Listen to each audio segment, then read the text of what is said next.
প্রথমেই বলে রাখি যে 2025-এ যে সমস্ত ছাত্রছাত্রীরা মাধ্যমিক এবং উচ্চ মাধ্যমিক পরীক্ষা দিয়েছো, তোমাদের কিন্তু যথা সময়ে কিন্তু যেটা আমরা আগে বলেছিলাম যে রেজাল্ট প্রকাশিত হবার যে ডেট যে মে মাসে হবে, মে মাসে কিন্তু তোমাদের কিন্তু রেজাল্ট প্রকাশিত হবে।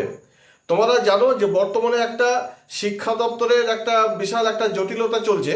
জটিলতা বলতে তোমরা জানো যে প্রায় 26,000 টিচার কিন্তু চাকুরি থেকে মানে মহামান্য সুপ্রিম কোর্টের নির্দেশে সেগুলো কিন্তু বাতিল করা হয়েছে, যার ফলে যেটা একটা সংশয়ের যে সৃষ্টি হয়েছিল এবং আমাদের প্রত্যেকে একটা মনের মধ্যে একটা সবারই একটা ধারণা হয়ে গেছিল তাহলে কি আমাদের রেজাল্ট কখন প্রকাশিত হবে বা আদৌ খাতা ঠিকমতো আর দেখা হবে কিনা হবে না। যদিও মাধ্যমিকের সমস্ত কিছু কমপ্লিট হয়ে গেছে, কিছু কিছু খাতা হয়তো এখন উচ্চ মাধ্যমিকের খাতা দিতে বাকি আছে, সেগুলো হয়তো শিক্ষা দপ্তর কী করবে অন্য অন্য টিচারদের দিয়ে সেই খাতাগুলো কিন্তু সেরে নেবে আর কি। যেহেতু এখন যারা বাতিল হয়েছে সেই টিচাররা হয়তো সে আর খাতা দেখবেন না, ওনারা তো বলেই দিয়েছেন, বা যে সবাইকে অযোগ্য বলেই কিন্তু সেটা বাতিল করা হয়েছে, সেই জন্য কিন্তু ওনারা হয়তো খাতা দেখবেন না।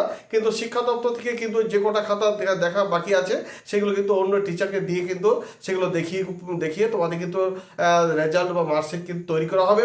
এবং যথাসময়ে কিন্তু মে মাসের যদি মাধ্যমিকের ফার্স্ট উইকের মধ্যে রেজাল্ট প্রকাশিত হয়ে যেতে পারে এবং তার সেকেন্ড উইকে হয়তো উচ্চ মাধ্যমিকের রেজাল্ট প্রকাশিত হবে।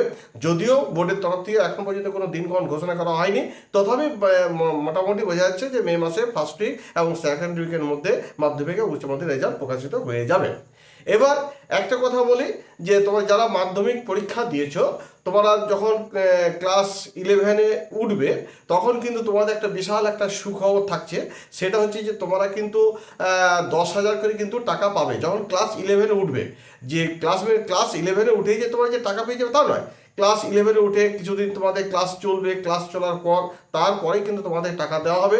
কিন্তু সেই টাকা দেওয়ার যে প্রসেস সেটা অনলাইনে মারফতেই করা হবে এবং প্রত্যেকটা স্কুলের যে প্রধান শিক্ষক থাকবেন সেই প্রধান শিক্ষকের কাছেই কিন্তু তোমার পোর্টালের যে লগ ইন যে পাসওয়ার্ড আইডি থাকবে এবং সেইখানে কিন্তু প্রত্যেকটা স্টুডেন্টেরই কিন্তু তার নাম অ্যাড্রেস সব থাকবে কি।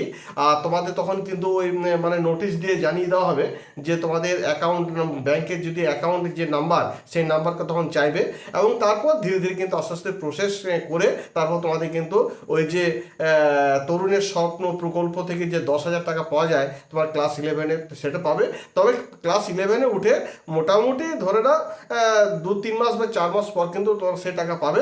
কিন্তু তার আগে ওই প্রধান শিক্ষক মহাশয়ের কাছে কিন্তু সমস্ত কিছু জমা দিতে হবে, ডকুমেন্টসগুলো।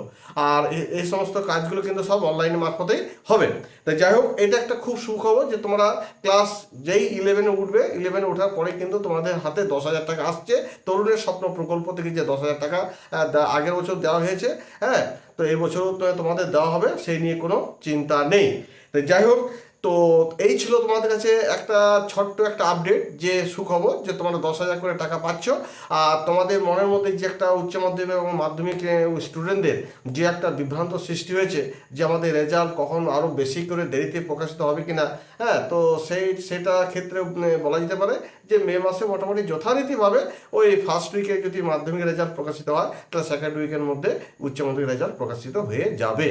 তো যাই হোক, এই বলে আমি আপাতত ভিডিওটি শেষ করছি। যদি আমার ভিডিওটি ভালো লেগে থাকে তাহলে অবশ্যই কিন্তু একটা লাইক করে দিও আর পাশে থাকা বেল আইকনটিকে প্রেস করতে একেবারে ভুলো না।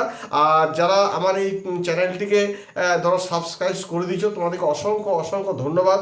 আর যারা নতুন আছো তারা তোমরা কিন্তু অবশ্যই কিন্তু এই চ্যানেলটিকে সাবস্ক্রাইব করে দিও, কারণ তোমাদের এই যে মাধ্যমিক উচ্চ মাধ্যমিক এই যে রেজাল্ট প্রকাশিত হতে চলেছে এবং যদি কিছু আপডেট থাকে সেগুলো আমি ভিডিওতে আপলোড করবো, তারপর আপলোড করে ছাড়বো যাতে তোমাদের কাছে সেটা সহজে পৌঁছে যায়। যাই হোক, এই বলে ভিডিওটি শেষ করলাম। তোমরা সকলে ভালো থাকো, ধন্যবাদ।